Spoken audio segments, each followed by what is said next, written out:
Details கேட்டால் PDF file தருவோம், நீங்கள் பிரிண்ட் அவுட் எடுத்துக்கணும் அப்படின்னு சொல்லிட்டு மிஷின் ரீடபிளாக கொடுக்கக்கூடாது அப்படின்னு ஒரு சட்டம் கொண்டு வராங்க.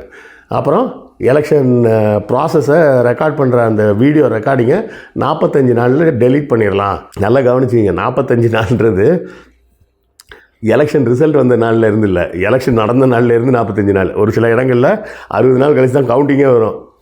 அப்போ 60 நாள் கழிச்சு இது ஏன்ப்பா இப்படி தப்பாக இருக்குது அப்படின்னு கேட்டால் நீங்கள் செக் பண்ணவே முடியாது. ஏன்னா அந்த வீடியோலாம் 45 நாளில் நாங்கள் டெலீட் பண்ணிட்டோம் அப்படின்றாங்க. 45 நாள் கழிச்சு தான் கவுண்டிங்கே நடக்கும். ஆனால் 45 நாளைக்கு முன்னாடி இவங்க டெலீட் பண்ணிடுறாங்க.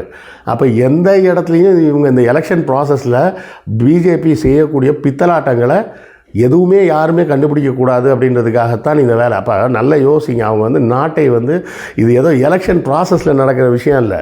இந்த எலெக்ஷன் ப்ராசஸ் மூலமாக ஒட்டு மொத்தமாக இந்த நாட்டில் அவங்க ஏதோ ஒரு பெரிய ஆபத்தை உருவாக்க பிளான் பண்ணிகிட்டு இருக்காங்க.